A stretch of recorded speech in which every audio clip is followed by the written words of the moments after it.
Welcome back to Up to Something Outdoors. Today, another Seville. Also not in Spain. This one's an 18-foot Seville by SeaRay. It's got a 140 horse Mercruiser in it. It's seen better days. The floor is definitely very rotted. Seats are rotted. She's seen better days. But come around back here. We have a Mercruiser Alpha 1, 3.0 liter, 4-cylinder. Now, when I'm looking at these boats, I look for stuff that has value and what might detract from the value, because that's how much I can afford to pay for it, right? Here, the freeze plug is out of this outdrive. Not a huge deal, necessarily, but it makes me concerned, because that means there's been water damage inside there, and it's frozen. It probably is going to take a few bucks off the value of that outdrive, but that's that. Also going around, I checked the tires, because I got to tow it, right? As you've seen before, I shake them. These bearings are nice and tight. All of these nice nipples on here suggest that this tire is new. Also, I don't see any weather cracking on it. That's an excellent sign. It makes it so it's safer for me to tow home and just more value. Also good. Now, on the inside, I look for extras in here and under the seats, up in the bow seats. But the big thing is the engine, because this is the money of the boat. Outside of the trailer, this is probably the most money. So I'm looking to see what it is. It's Mercruiser 140. These are popular. I don't see any cracks on this side.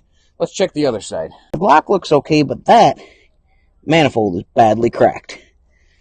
But the block itself looks okay, as does the freeze plugs. So that might be all right. Still with a cracked outdrive or cracked manifold, it's worth a fair bit less money. That's just something to keep in mind. Now,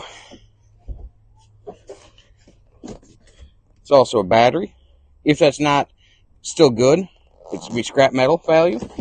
I'll test it and see what it's at. Time-wise, that was all the video I could get at the seller's house. Now on to home and disassembly. All right, as we normally do, we're going to start with the outdrive. 9/16 nuts. I like to keep these fender washers. 9/16 on the other side.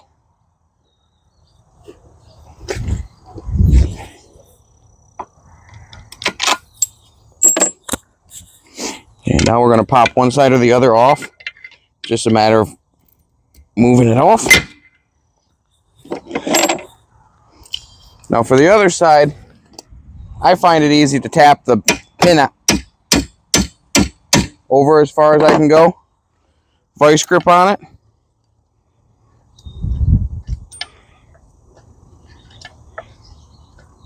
You're going to need it nice and tight though. There we go. And then repeat the same for the other side. You can use a crowbar, large flathead, whatever. And there we go.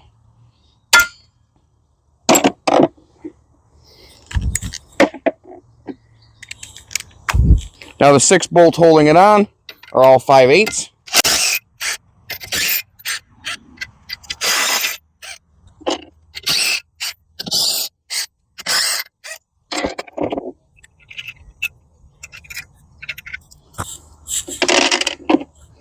Flathead goes in the little slot right here. And now we're going to work it off. Depending on how long this has been on for, it can sometimes be very difficult. Sometimes it's easier. This one looks like it's going to be a little bit on the trickier side.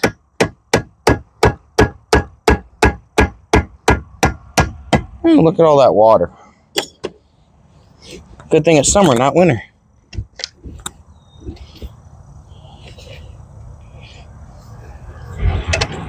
This one's going to need a crowbar.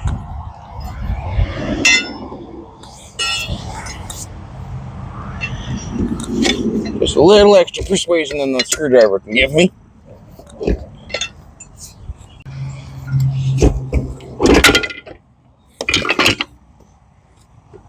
And the outdrive's off. Just going to spin these battery posts off, or the cables off.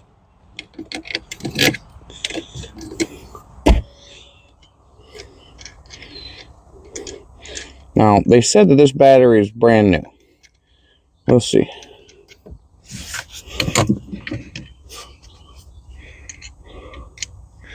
I have a feeling it's not because the sticker is punched out at 13. So I have a suspicion that's 2013. But, oh well. If nothing else, it's going to be scrap lead. Alright, let's get underneath the power barn.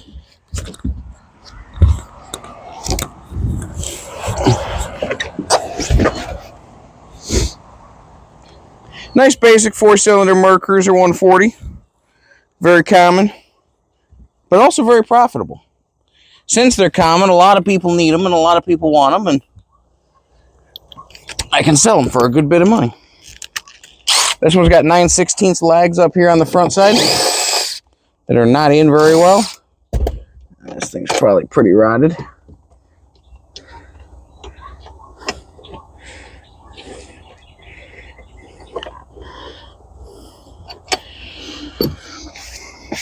Now we're going to need to disconnect fuel lines, linkages for the throttle, and bellows, a couple 3/4 inch bolts at the back. Since we're here, I guess we might as well do the bellows next. Well, not bellows, I misspoke. It's the exhaust, but a little bit before the bellows.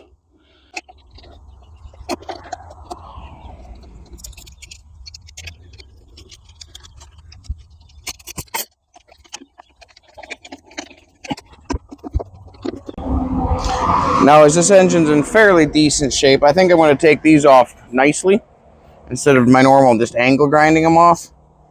However, in looking at them,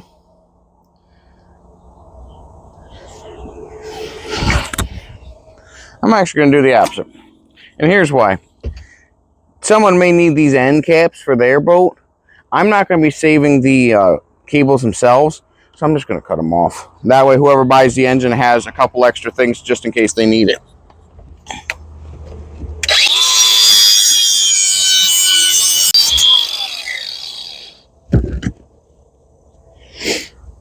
And then the last one's right here. But that one is actually going to be difficult to even get the angle grinder too. So I'll just take that one off.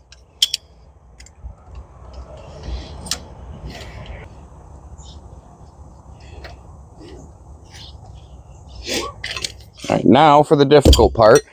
Well, the sometimes difficult part. We need to get the 2 3/4 inch bolts out from the back. This boat being pretty well torn apart already, though, is kind of makes it handier. This one looks like we might be just safe in not having to remove this extra piece of wood to get these out. Well, that one's not even torqued in there very tight. And then the other one, let's see, are we going to get lucky on this one too? Yes, we are. Perfect. So, for ease sake,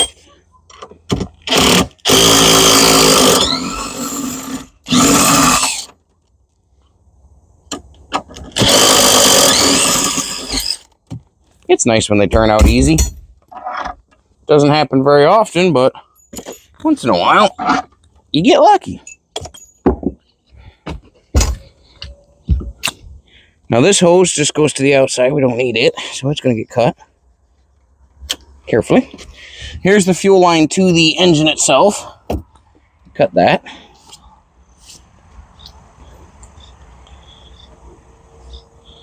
Now the battery cables look like they're down and around underneath, so this is probably going to be easier to pull the engine up a little bit to get at those cables. You don't have to, but I like taking things the easy approach if I can.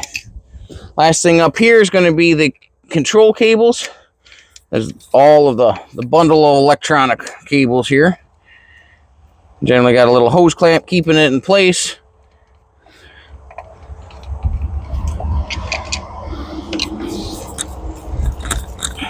And they don't come off all that often, so you have to wiggle them a bit. That's a big old pin. All right, now to pull the engine.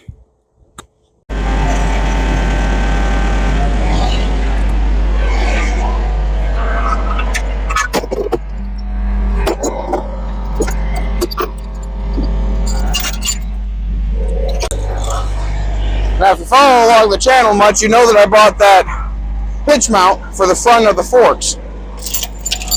I'm not going to use them today just because I can get the tractor really close to this anyways. The closer I can get to the tractor when I lift, the better, because they're pretty heavy engines.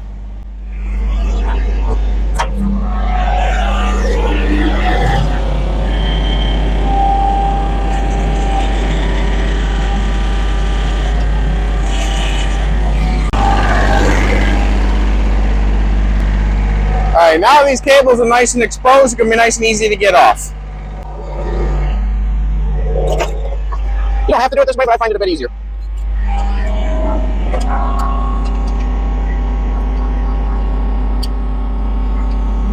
Alright, pause it.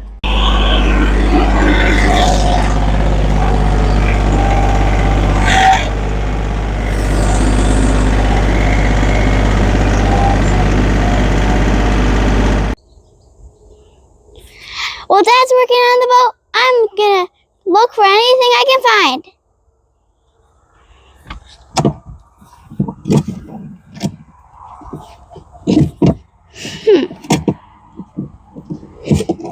Is there a key around here? Come from the side.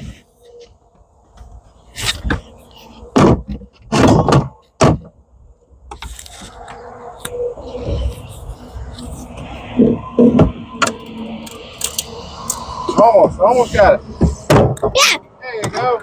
Now what's in this mystery box?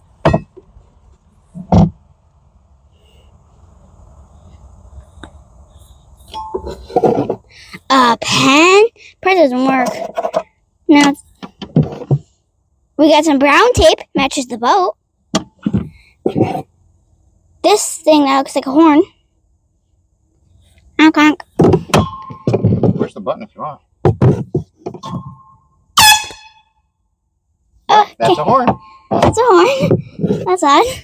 And then we got this screw thing. Looks like a drain plug. Okay, it's a drain plug. And then looks like we got another one. Cool. Anything else? That's the end of this one. Let's go look around.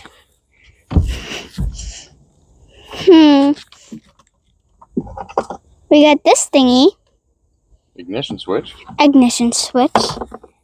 And this thing.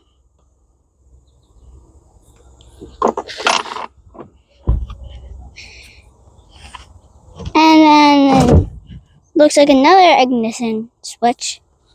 Oh, the other one. Shiny thing.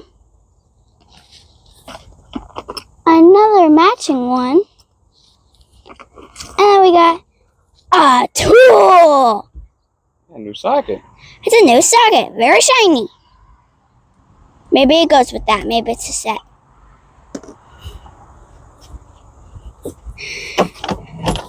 Let's go look around up front.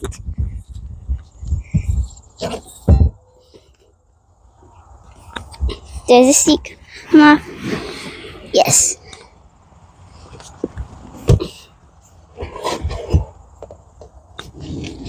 Looks like we got a glove, probably already used. And a life jacket. Let's keep you under there. We can go with that.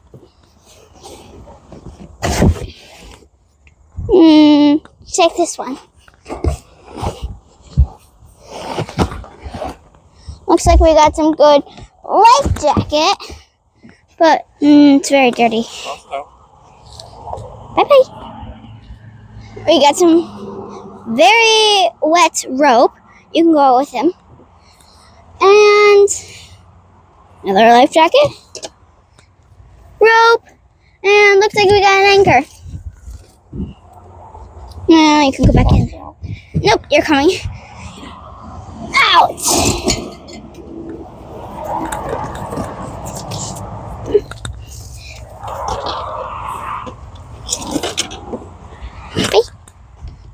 Yeah, you can sit in there.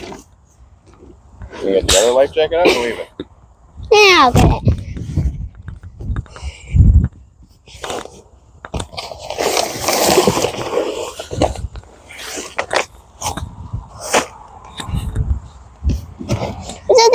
was here? Yes, that was. Okay. Thank you. No. This is how you go in.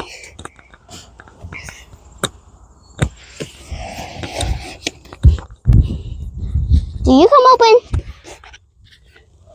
Nothing good under you. Okay.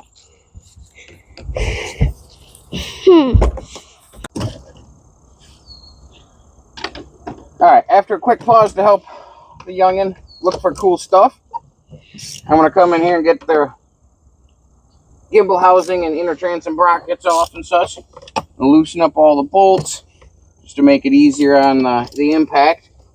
They're all 5/8, except the bottom two, which are 3/4. And the middle two, well, not the middle, it's 3. To get the exhaust bellows off, 10mm, multi-point. I think that's 12-point.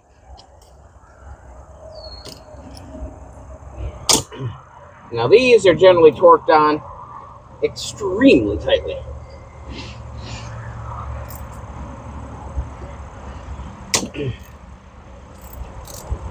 But they'll come off if you give them enough effort.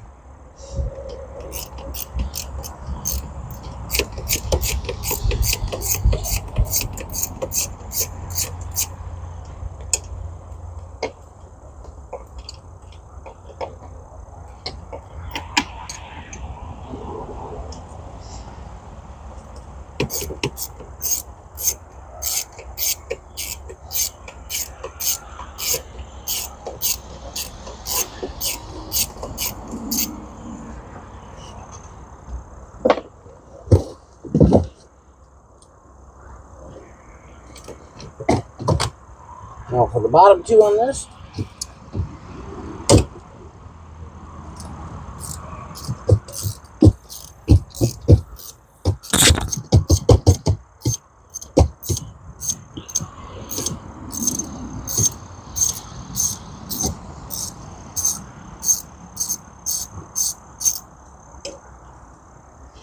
now the last one. This one can be difficult. I like to try to see if I can just feel around to get it. Ah, there we are.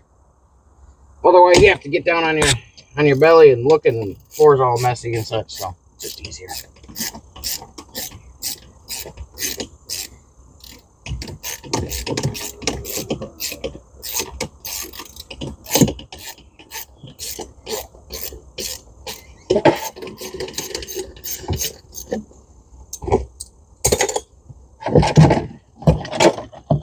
That's some nice scrap copper or scrap aluminum.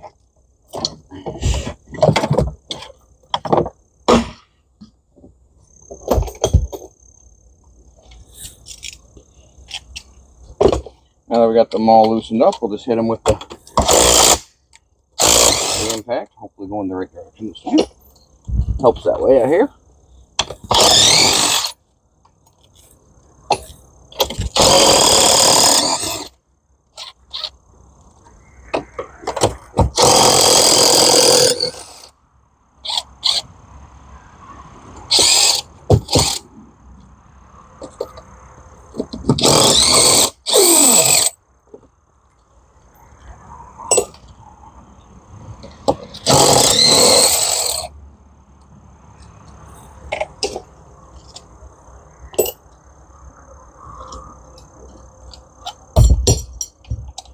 Now for the 2 3/4.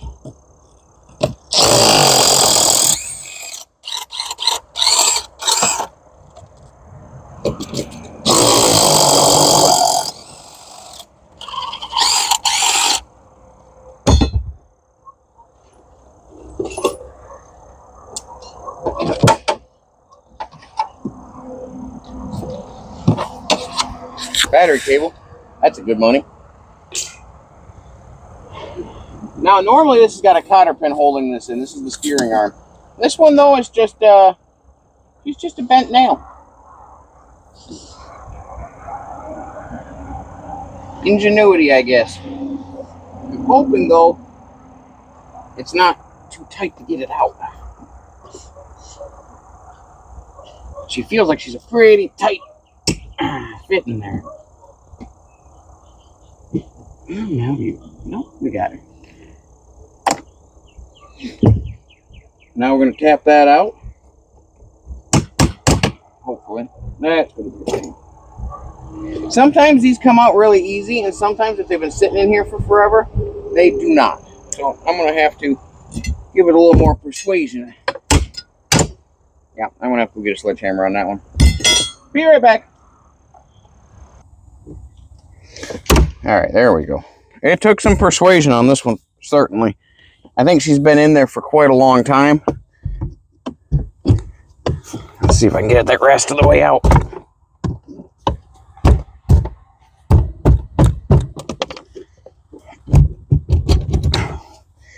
This one's a persnickety one. I was hoping to just get it out, but no. That'll work. Alright, so now the inner transom piece should come off. Like so. Allowing the gimbal housing to come off. Lastly, we have the two hydraulic hoses going to the trim pump, which is not working. So I'm just going to cut them.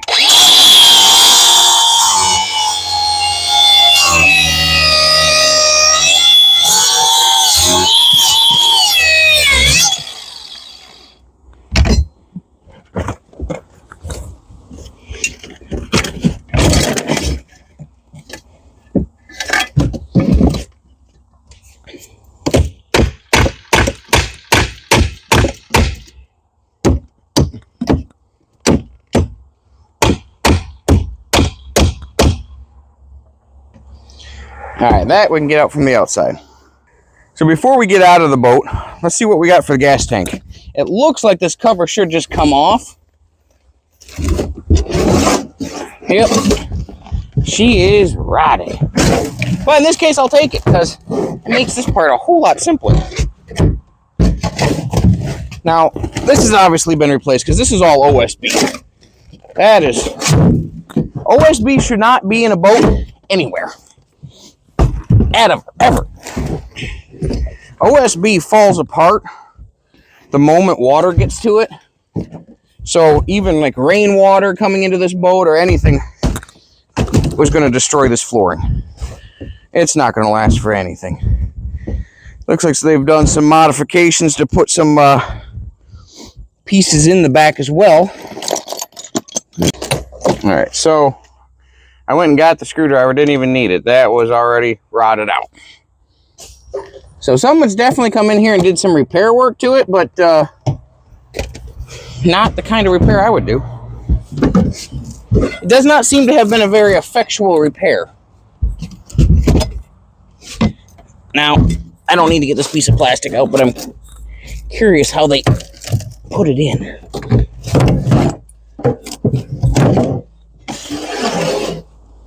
Looks like it was just form-fitted. Alright, cool. Now on to the difficult part, the gas tank. I'm going to start by cutting the lines.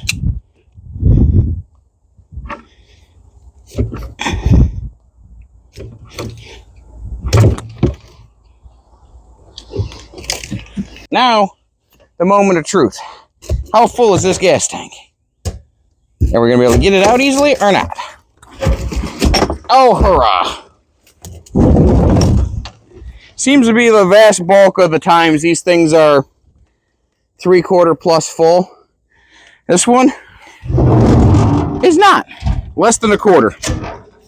Sweet. Still not light, but a lot more manageable.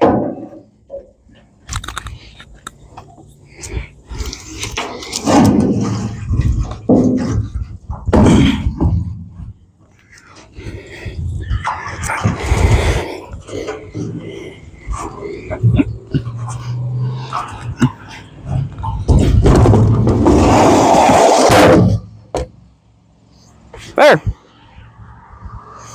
That's about it for the interior. Let's get out and get the gimbal off. There's that. Given its condition, it's probably not worth much more than scrap metal, but scrap metal, scrap metal. Speaking of scrap metal, I can see right now that these are all riveted in. So that's going to be a drill out if I even take it off. It's not really worth my time to do it because it takes forever to drill each of those out. A lot of people have been asking me as to why I scrap these boats. And oh my gosh, they're good fishing boats, etc., etc., etc. This is your transom. This is where all the power from your boat motor is coming to. It's delaminating and rotting. In another couple years, you'd go to hit the throttle hard and you'd crack a hole right in this. Let me look at that. You want to be out in the middle of the lake, like Huron or some place, and start sinking because you've got a whole huge crack in the back of your boat? Nope. She's done. So to get these off, to get the windshield off, they always have this little piece of, well, not always, most of the time, have this little piece of plastic, just to, making it look nice. And then there's a couple screws here and here, and so forth all along here.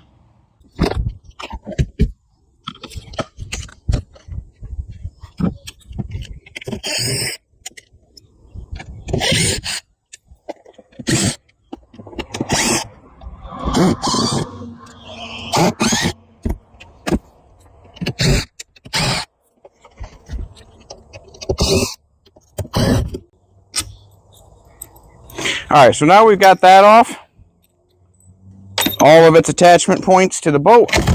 We should be able to just pry it off like that. Now, in each corner, this one's got a Phillips head screw. In each corner, we're going to take that off so we can get the glass out, so we can get down to just bare aluminum.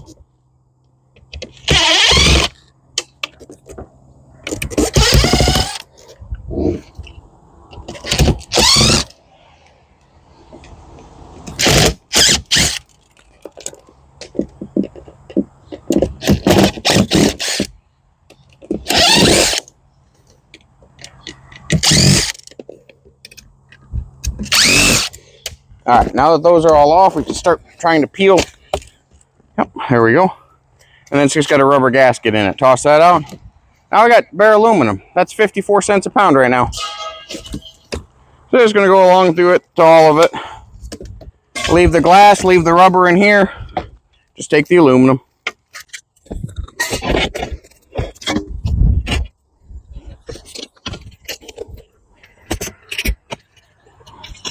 Got one more screw in it on the back side.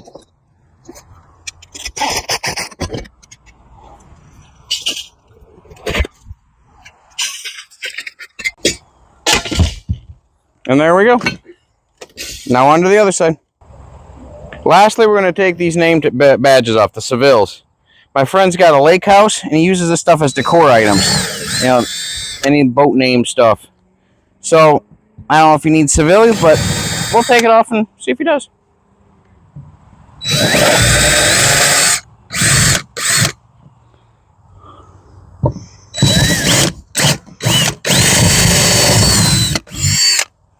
There we go.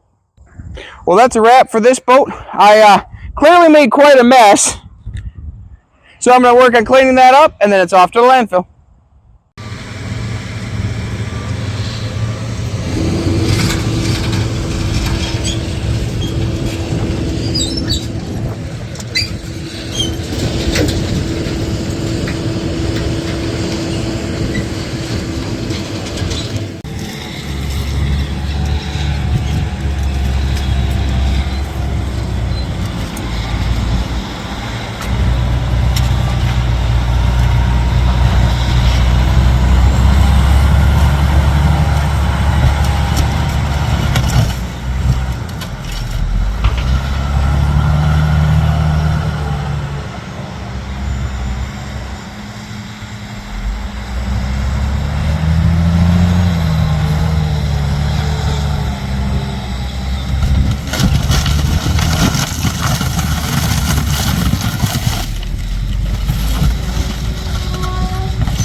So I've been using these Vtomans since October, right before I started the channel. I picked one of these up at the recommendation of Heath over at Hardworking Man.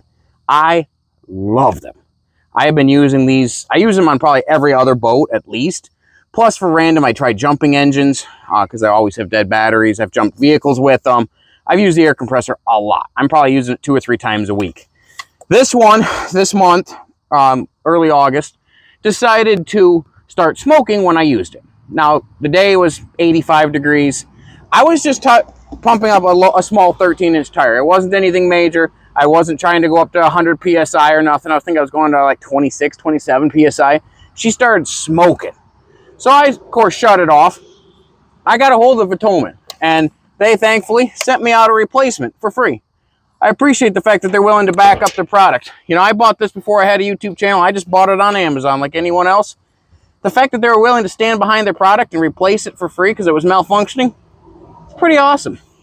But they wanted a quick video to see what it looked like when it was smoking for their engineers. Let's make it smoke again. So when I did it last time, she started smoking after about 15 or 20 seconds. Right now this tire's at 6 PSI. Let's see.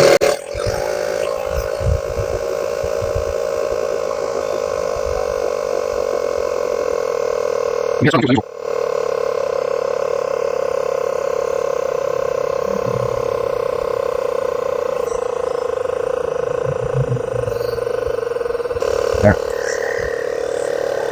All right, it's a breezy day, but it's just starting to smoke now.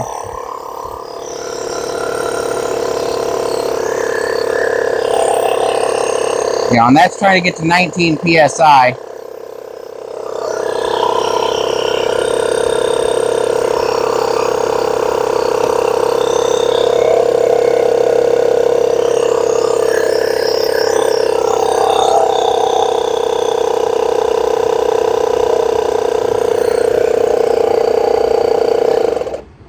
Now she just even shut itself off.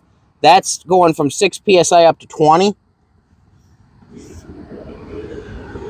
It has that weird tone changes in there, which is unusual for Vtomans and for this one.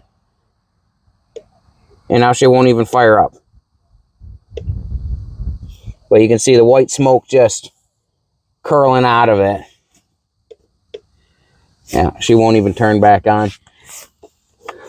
It doesn't feel hot to the touch at all, but it's smoking, and it smells like burnt plastic. So yeah, that one's not going to be used for pumping up air anymore. So you can see that it took forever to pump up the air, a lot longer than it used to. It had tone change, and now it's pouring out smoke. It's giving like a temperature error, but like there's no heat here at all. This is completely normal to the touch, but she was smoking, right? Now, the day it started smoking, it smoked quicker, but the ambient temperature was like 90, 92. It was hot. Today, it's like 65. Normally, this could fill up 3, 4 tires in a row of these small trailer tires without any issues. So, something's up with this one, at least the air compressor side of it. I'm going to probably keep trying it to see if I can use it as a jump pack still, but it's toast as an air compressor. I don't really feel like having a battery catch on fire. But thanks again to Vtoman for standing behind their product. Guys, I would highly recommend it. Yes, this one failed, but then again, I'm using it 2 to 3 times a week, every week, for what, 10 months, 11 months? It's a useful tool. And if they're willing to stand behind their product like that and replace it when it's malfunctioning, that's awesome. Thanks for watching. Have a wonderful day.